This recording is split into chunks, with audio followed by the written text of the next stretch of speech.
This man really said, "Not today, Satan. My wife loves her chickens. You broke her heart. Now I'm gonna break this neighborhood's real estate value." And I know my brother is hot because not only did they dash his wife's grandest harvest moon dreams, they made him take apart her beloved chicken coop with his own hands. Let it be known, HOA, somehow, some way, this man's wife will have her chickens. Boy, look at that. That's my husband. He only plays mermaids with me.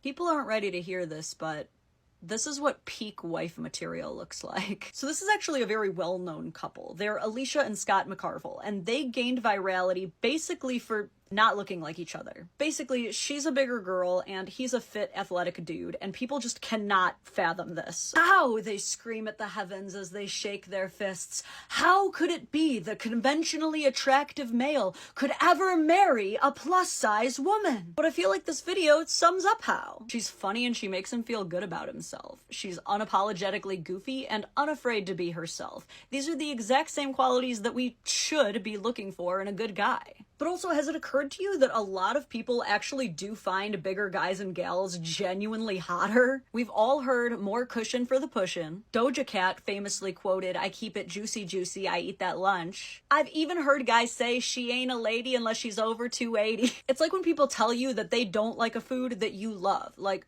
okay, more for me then. Basically, what I'm trying to say is, if you find that person that you know you want to play mermaids with forever, I hope you give as few forks as these two do about what anybody else has to say about it. Potential hot take, but can boys stop responding so fast, please? It's such an ick to me. Okay, boys, write this down. It's icky to reply too fast. Are they a slow texter or are they just not that into you? Oh, wait. Okay, no, do reply faster or else they'll think you're not into her. My bad. Here's a PSA for all the single ladies. If a guy texts you back right away, or if he's messaging you nonstop all day, probably seems really flattering, right? But it's not. It means he has nothing else better to do. Wait, shit. Okay, don't reply. They hate it. Okay, wait. Do reply as fast as you can. Girl brain is if you text him and he texts you back right away, ick. Maybe don't respond that fast? I don't know anymore. It appears your life is in danger no matter what. I'm so sorry. Husband was sleeping for night shift and our toddler wasn't having it. Hi, so this is actually a form of intimate partner violence. Sleep deprivation is unfortunately a very common ABUSE tactic that is designed to punish the victims as well as chastise them further for any mistakes they make while exhausted. In the critically acclaimed book, Why Does He Do That?, it is even considered one of the most serious forms of physical harm. And despite the male-centered title of this book, women are capable of it as well, clearly. And yes, kids will be kids, but she has provided us enough context to understand that A, she understands that these are the hours her husband needs to sleep for his night shift, and B, that she was close enough to stop the disruption, but chose to just sit back and watch and laugh instead. Not getting enough sleep leads to so many short and long-term health effects and is one of the leading causes of anxiety and depression in parents. If your partner treats you like this, they are treating you like they hate you, and you need to run.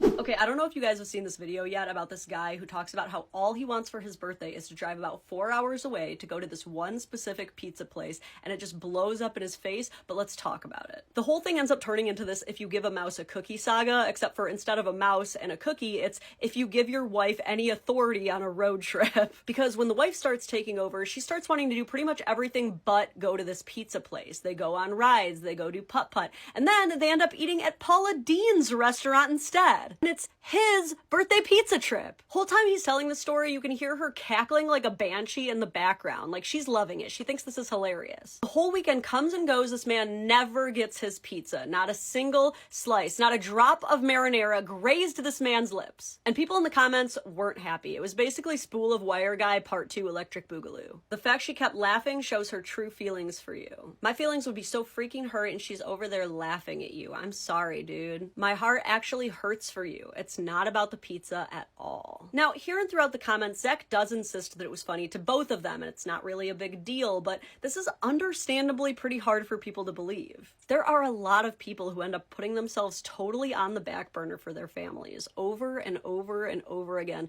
to the point that they never get taken out for pizza, just taken out for granted. And a lot of us felt that. And we do a pretty okay job of checking in on moms to make sure they're not losing themselves to motherhood, but how often are we checking in on our husbands to make sure they're not giving themselves up completely for fatherhood? But maybe we should. Haley, you know what you need to do? Call this Goofy Movie Part 2, because you are packing that bag right up and taking that man back out for pizza, or TikTok is going to be very upset with you. Okay, this is this girl's first time seeing her fiance in 2 weeks since donating one of her organs to save his life.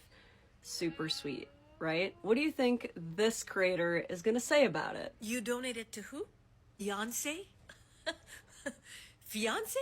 I'm not hearing husband. Her caption reads, "Yeah, I own you now." And I'm so glad I saw this on the 5-year anniversary of my mom donating her kidney to save my sister's life, because I have a lot to say. So you would rather this man continue suffering, putting off a life-saving transplant with a willing living donor, something that most people in this situation literally die waiting for, so that she can, let me check my notes, have a really expensive party first? You've obviously never experienced dialysis, so let me explain to you how my sister was living before my mom donated her kidney to her. Most individuals in renal failure have to receive regular dialysis treatment, and to start this treatment, a surgeon needs to put a port in your body, and they do that by slicing open either your neck or groin in order to insert an intravenous catheter. Then you have to visit a treatment center about 3 times a week, attaching yourself to a machine for about 4 hours each visit. It's uncomfortable, it's ugly, it's expensive, and it is not a high quality of life. And you think it's better that he keeps doing that so that they can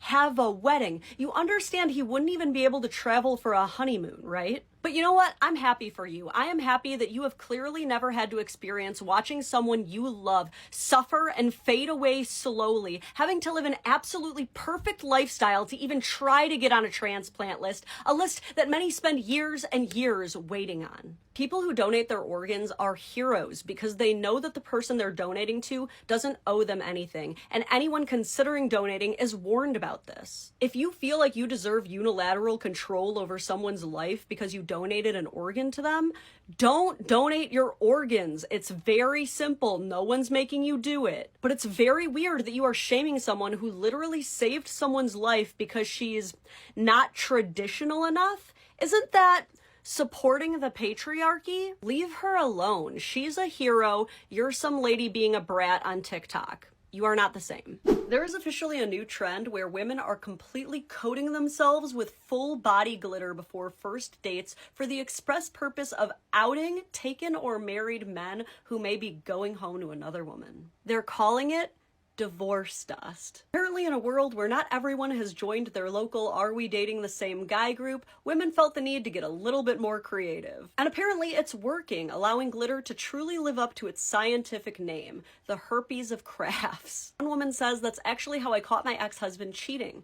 I don't wear glitter, but the other girl did. I knew immediately." Okay, and I can't tell if I'm just delulu or have a super artistic husband, but that would not be enough of a smoking gun for me to personally end an entire marriage over, but she did. Another woman says, "Holy frickin' SHIT. I knew the glitter I've been finding was a sign."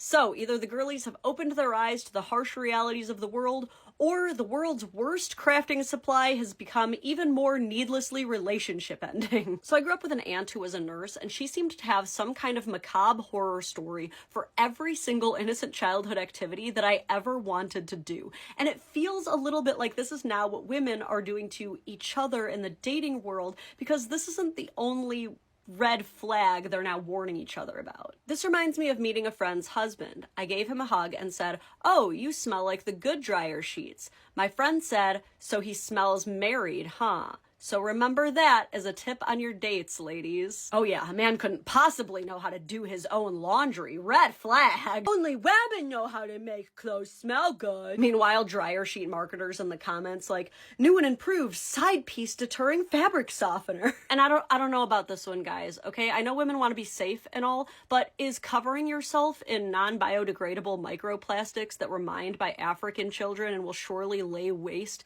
to our rivers and lakes really gonna protect you? There's also a lot of really good people who hate glitter, and justifiably so. It's the worst. Good luck with your divorce dust, but I think it's gonna lead to a lot of self-sabotage. Does this make sense? I mean, I might be way off, I don't know. If we paint that little bathroom ceiling black, like a flat black, will that not... We are not painting the... Shut up, man, I'm not even done. You don't even let me have...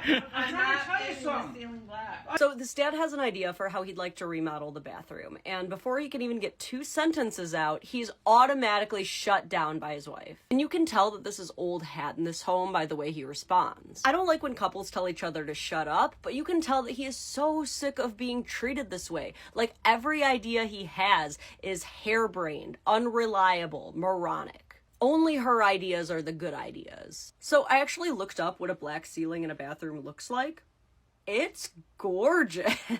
I mean, we personally painted our bathroom ceilings like a dark chocolate and contrasted with the olive green. I love the way that it looks. And maybe after he showed her some examples, she still wouldn't have liked it, but at least he would have felt heard and respected and not just shut down immediately like he's a toddler asking if he can eat nothing but marshmallows for dinner. Luckily, their son, who's recording, does try to help. Tell you what, I'll paint my bathroom ceiling black. You can come over anytime you want to use my bathroom.